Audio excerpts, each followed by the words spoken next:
Angkat nafiri dan bunyikanlah, Yesus kan datang segera. Selamat pagi dan selamat sahabat, saudaraku yang dikasihi oleh Tuhan. Salam sejahtera buat seluruh pendengar Maestro yang kami sangat kasihi. Pada pagi hari ini bersama saya Pendeta Cucu Elia, kita akan bersama-sama mendengar dan merenungkan firman Tuhan, yang pada pagi hari ini kita akan bersama-sama melihat tentang kasih dan keadilan Allah, yang saya beri judul Usahakanlah Keadilan, ayat yang terdapat dalam Yesaya pasal 1 ayat 17. Sebelumnya, saudaraku, mari kita berdoa. Bapa yang bertahta dalam kerajaan surga, terima kasih untuk kebaikan dan kemurahan Tuhan. Engkau telah memberkati, memelihara kami sepanjang malam, istirahat kami, dan pagi ini ketika kami boleh menikmati hari yang Tuhan hadiahkan kepada kami. Biarlah kami boleh penuh penyerahan, dan firman-Mu yang kami akan dengar dan renungkan akan menolong kami mempersiapkan hidup kami berkenan kepada Tuhan dan menjadi berkat. Dalam nama Yesus Kristus kami berdoa, amin. Saudara-saudara yang dikasihi oleh Tuhan, sebelum saya menyampaikan ayat-ayat firman Tuhan, saya rindu membagikan satu cerita. Satu kali di satu kelas yang adalah kelas mahasiswa dari Fakultas Hukum, ketika mereka sudah berada di kelas semua dan dosen baru saja masuk, dan kemudian ketika dosen ini memulai pengajarannya, tiba-tiba dia mulai dengan sebuah perintah. Ada seorang anak perempuan atau mahasiswi tiba-tiba ditunjuk dan disuruh berdiri dan keluar. Hai, anak perempuan, kamu keluar sekarang. Tiba-tiba suasana sangat hening oleh karena perintah itu. Sang mahasiswi kebingungan, kenapa saya harus keluar? Dan dia coba mempertanyakan, Pak dosen, kenapa saya harus keluar? Tidak, kamu harus keluar sekarang. Keluar sekarang. Dengan sangat kebingungan, sang mahasiswi akhirnya pergi keluar dan sambil mengernyitkan keningnya oleh karena dia bingung kenapa dia harus dikeluarkan. Setelah keluar, sang dosen kemudian memulai pelajarannya. Pelajaran pertamanya rupanya dia bertanya kepada para mahasiswanya yang sedang juga bertanya-tanya dan kebingungan. Dan kelas itu dimulai dengan sebuah pertanyaan, apa artinya hukum? Apa manfaat hukum? Banyak jawaban daripada mahasiswa, hukum itu untuk menata kehidupan. Hukum itu supaya kita teratur, katanya. Dan salah satu jawabannya juga mengingatkan, supaya ada ditegakkan keadilan. Lalu rupanya sang dosen sedang mendidik para mahasiswanya untuk melihat dan mempraktekkan apa yang sedang mereka pelajari di Fakultas Hukum. Dia katakan bahwa apa yang terjadi barusan adalah ketidakadilan. Tidak ada di antara kalian yang mencoba bertanya dan memperjuangkan temanmu yang saya usir tadi. Para mahasiswa terdiam oleh karena benar rupanya mereka tidak tahu apa yang terjadi dan mereka tidak mau bertanya dan tidak mempertanyakan. Mereka hanya diam saja. Saudaraku, ketika kita melihat orang lain tidak diperlakukan secara tidak adil, maka orang yang dipenuhi kasih dan keadilan Allah adalah orang yang terus memperjuangkan keadilan dari orang-orang yang mungkin diperlakukan secara tidak adil. Saudaraku, mari kita baca Yesaya pasal 1 ayat 17. Firman Tuhan mengatakan, belajarlah berbuat baik, usahakanlah keadilan, kendalikanlah orang kejam, belalah hak anak-anak yatim, perjuangkanlah perkara janda-janda. Saudara yang dikasihi Tuhan, Pada pagi ini ketika kita belajar dan merenungkan firman Tuhan dalam beberapa episode yang kita renungkan bersama, kita belajar tentang kasih dan keadilan Allah. Kasih dan kemurahan dan keadilan yang Allah nyatakan di dalam berbagai cerita dan berbagai pernyataan di dalam Alkitab. Bagaimana Allah menyatakan kasih dan keadilan. Dan secara khusus pada pagi ini saya rindu menyoroti tentang sisi keadilannya. Rupanya Alkitab telah banyak berbicara kepada umat Allah, kepada bangsa Israel, bagaimana para pemimpin harus memperlakukan semua orang dengan adil. Para raja, para hakim, para pemimpin agama harus belajar bagaimana menerapkan keadilan. Dan rupanya para pemimpin, para raja seringkali mereka memperlakukan warganya, memperlakukan umat Allah itu dengan tidak adil. Di mana-mana ada banyak kesenjangan, di mana-mana ditemukan orang dalam kesusahan dan kesulitan dan kesengsaraan tidak diperjuangkan. Maka untuk itulah Allah hadir melalui utusannya, melalui para nabinya untuk memperjuangkan keadilan bagi orang-orang yang berhak menerimanya. Boleh jadi ada orang-orang yang mungkin di dalam kesusahan, kesengsaraan, dan kehancurannya oleh karena kesalahannya sendiri. Namun bukan berarti mereka tidak berhak untuk ditolong, untuk diperjuangkan. Dan lebih banyak lagi adalah kelompok orang yang memang hidupnya tertindas oleh karena kekejaman dan kesewenang-wenangan dari para pemimpin. Sehingga suara kenabian adalah suara untuk memperjuangkan keadilan dan bahkan harus bisa mengendalikan orang kejam. Orang kejam yang dimaksud mungkin juga adalah tetangga kita, mungkin adalah pemimpin kita, mungkin adalah raja atau presiden kita, mungkin adalah gubernur dan RT atau RW kita. Maka umat Allah, saudara dan saya yang terpanggil untuk menyerukan suara kenabian, maka saudara dan saya harus bisa mengendalikan orang kejam. Itu yang dikatakan firman Tuhan, Yesaya pasal 1 ayat 17. Dan di antara kita, di antara umat-umat yang berada di sekitar kita, tetangga kita, pasti ada anak-anak yang perlu dibela.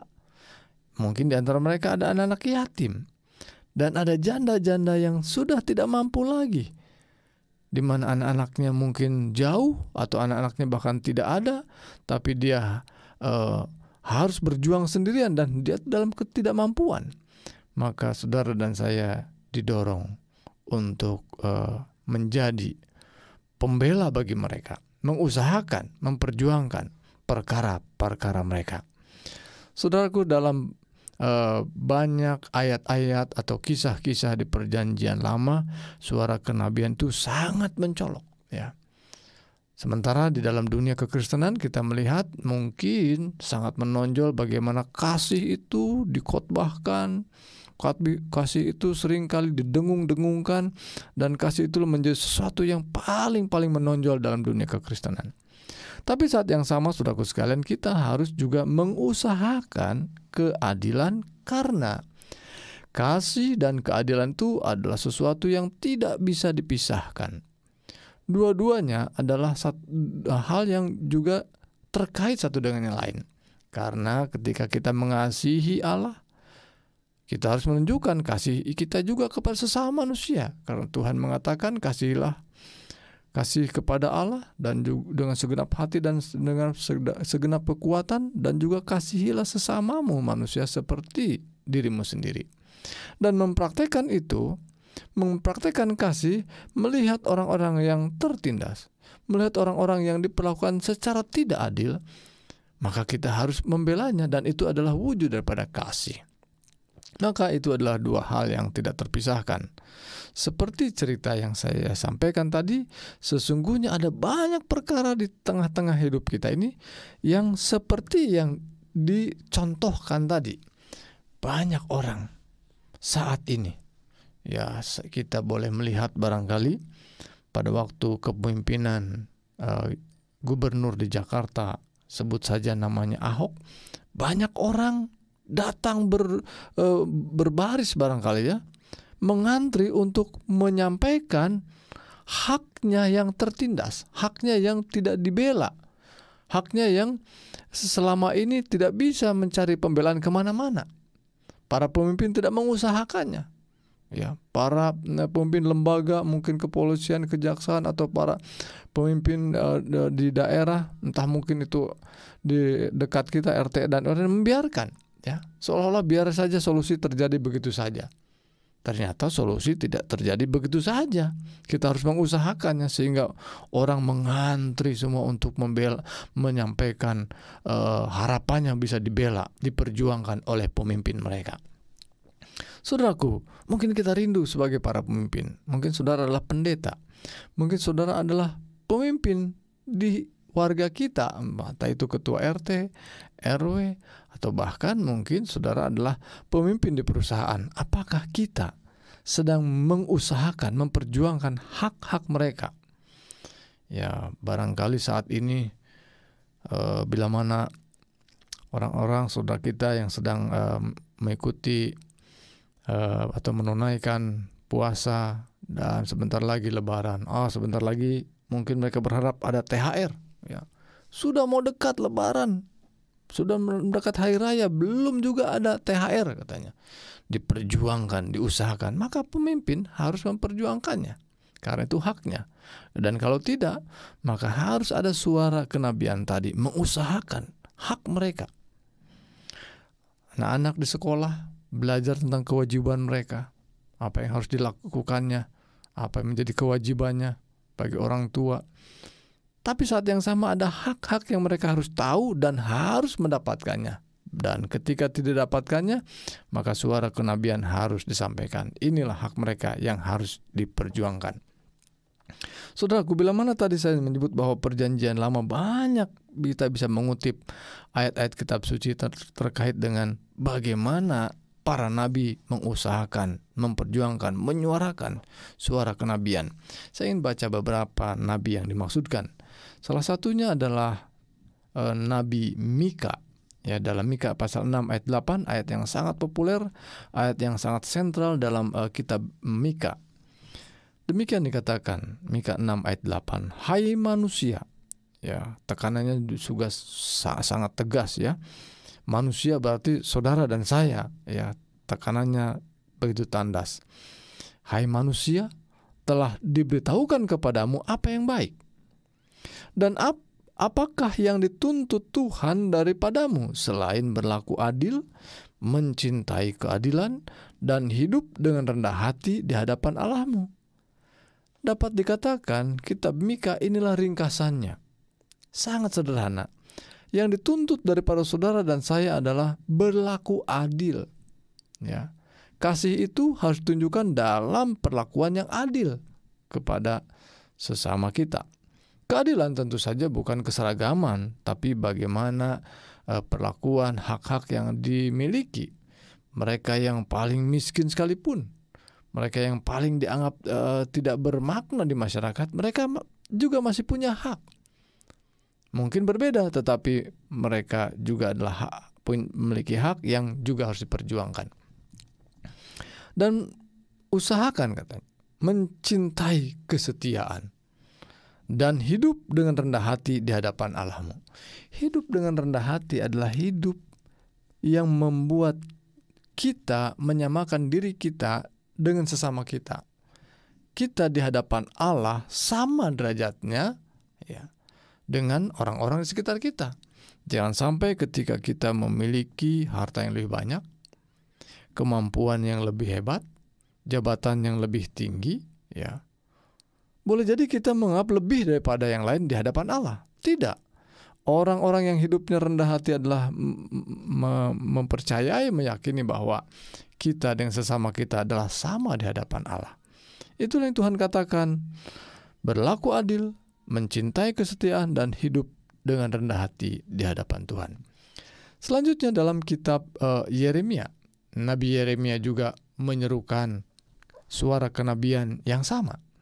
Dikatakan dalam kitab Yeremia pasal 22 ayat 13, 15, dan 16. Dikatakan demikian. Celakalah dia yang membangun istananya berdasarkan ketidakadilan dan anjungannya berdasarkan kelaliman, yang memperkerjakan sesamanya dengan cuma-cuma dan tidak memberikan upahnya kepadanya. Tidakkah ayahmu makan minum juga dan beroleh kenikmatan? Tetapi ia melakukan keadilan dan kebenaran, maka semuanya baik-baik saja dengannya, serta mengadili perkara yang sengsara, orang sengsara dan orang miskin dengan adil. Bukankah itu namanya mengenal aku? Demikianlah firman Tuhan.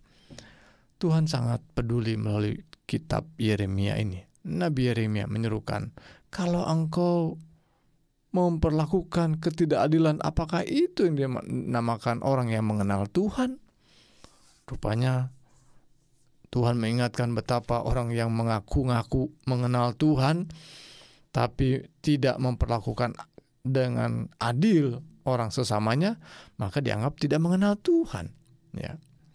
Mereka yang membangun istana, ya, dalam arti orang yang sudah bekerja seolah-olah punya perusahaan yang hebat, mempekerjakan banyak orang, ya, hasilnya juga banyak, dan dia mungkin melebihi para pekerja, mungkin saja betul.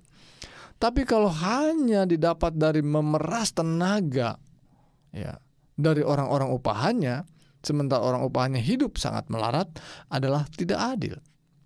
Mereka harus mendapatkan kesejahteraan juga, yang walaupun tentu pemimpinnya bisa saja lebih. Saudaraku, hamba Tuhan Nabi Yeremia juga menyerukan bagaimana keadilan harus diterapkan di perusahaan kita, di gereja kita, di negara kita, di kampung kita. Kita harus menyuarakan. Artinya bahwa orang-orang yang menyerukan keadilan adalah orang-orang yang memahami juga hukum dan ketetapan yang berlaku di tempat itu. Tetapi yang jelas, hukum Tuhan adalah hukum yang universal. Semua orang, agama, latar belakang agama apapun, memiliki hukum universal. 10 hukum adalah hukum universal. Maka saudaraku sekalian, ketika membicarakan tentang keadilan, orang yang menyerukan keadilan adalah orang yang tahu hukum, mengerti hukum, paham betul hukum. Maka perjuangannya adalah perjuangan yang menetapkan semua orang mengikuti hukum itu. Seperti cerita dalam di awal tadi bahwa orang-orang yang belajar hukum itu kalau hanya diam-diam saja nunggu dibayar, ya, baru memperjuangkan hukum, ya itu hanya upahan saja, ya. Tapi mereka yang memiliki suara kenabian tidak harus diupah, tidak harus menunggu diperintah, tidak harus menunggu momen, tetapi ketika melihat orang yang diperlakukan tidak adil, kelompok yang merasa ditekan, mereka harus diperjuangkan, diusahakan keadilannya. Selanjutnya saudaraku sekalian, bukan hanya di perjanjian baru, bukan hanya di perjanjian lama suara kenabian itu muncul. Sesungguhnya dalam perjanjian baru Yesus mengajarkan pentingnya bukan hanya kasih yang melambung tinggi yang dinyatakan di dalam perkataannya, tapi juga ia mengatakan bagaimana keadilan harus diperjuangkan, ya. Salah satu cerita mungkin yang sangat populer bagaimana Yesus memporak-porandakan orang-orang yang berbisnis, jual beli, berdagang di sekitar bait Allah. Bagaimana Yesus sedang memperjuangkan keadilan. Dan Yesus mengatakan dalam 1 Yohanes 4 ayat 20, jikalau seorang berkata aku mengenal Allah dan ia membenci saudaranya, maka ia adalah pendusta. Karena barang siapa tidak mengasihi saudaranya yang dilihatnya, tidak mungkin mengasihi Allah yang tidak dilihatnya. Jadi sama dengan suara Nabi Yeremia tadi, bahwa orang-orang yang menganggap diri mengenal Allah tetapi tidak mengusahakan kasih dan keadilan bagi sesamanya, dia sesungguhnya tidak pernah bisa disebut sebagai orang yang mengenal Allah. Demikian halnya ketika Yesus mengatakan dalam Matius pasal 23 ayat 23, dia terus mengecam, dia terus menegur orang-orang yang dianggap pada saat itu sebagai para pemimpin, bahkan pemimpin agama, ahli-ahli Taurat. Yesus katakan, celakalah kamu, celaka kamu. Wah, ini sudah teguran keras. Kamu nih celaka. Loh, kenapa kalian celaka? Hai ahli-ahli Taurat dan orang Farisi, kamu nih celaka. Wah, mereka berpikir bahwa mereka adalah orang yang hebat, orang yang terutama di masyarakat, karena mereka orang yang diselamatkan oleh Allah, karena mereka mengetahui lebih banyak tentang pengajaran Allah. Tetapi Yesus katakan, kalian celaka. Hai kamu orang-orang munafik, katanya, hanya tahu saja. Sebab persepuluhan dari selasih, adas manis dan jintan kamu bayar. Ya, jadi memberikan persembahan, persepuluhan, dan berbagai peraturan diikuti. Tapi masalahnya, yang terpenting dalam hukum Taurat kamu abaikan. Apa itu? Keadilan dan belas kasihan dan kesetiaan, itu yang diabaikan. Saudaraku, belas kasihan dan keadilan, Yesus pun mengatakan hal yang sama. Dua hal yang tidak bisa dipisahkan. Yang satu harus dilakukan dan yang lain jangan diabaikan. Saudaraku, mari kita lihat bagaimana perjanjian lama. Demikian juga Yesus di perjanjian baru mengatakan hal yang serupa. Kita adalah orang-orang yang telah mendapat kasih kemurahan Allah. Kita juga harus memperjuangkan keadilan. Dan Yesus yang kita sembah, Yesus yang adalah tokoh sentral dalam Alkitab, melakukan hal yang penting, bukan hanya mengatakan, yakni dia telah menjadi kurban atas keadilan Allah. Ada seorang yang dihukum untuk menunjukkan kasih dan keadilan Allah. Saudaraku, bila mana saudara akan menjadi seorang yang menyurahkan keadilan, maka saudara juga seperti Kristus akan juga melakukan banyak pengorbanan. Kasih dan keadilan membutuhkan pengorbanan kita. Itulah panggilan dan seruan renungan pada pagi ini. Mari kita tutup dengan doa. Bapa yang penuh kasih, terima kasih untuk berkat-Mu, terima kasih untuk bimbingan Roh Kudus, terima kasih untuk ayat-ayat firman Tuhan yang indah. Terima kasih Bapa, oleh karena kami boleh teguhkan dalam iman. Kami mohon lindungan dan penyertaan Tuhan. Kami mohon kiranya Roh Kudus menyanggupkan kami ketika kami mendengar firman Tuhan. Biarlah Roh Kudus yang sama akan menolong kami untuk menghidupkan, mempraktekkan apa yang Tuhan ajarkan kepada kami. Bapa, berkati sepanjang hari ini dalam kegiatan kami, dalam ibadah kami, sepanjang hari Sabat ini boleh memuliakan Tuhan.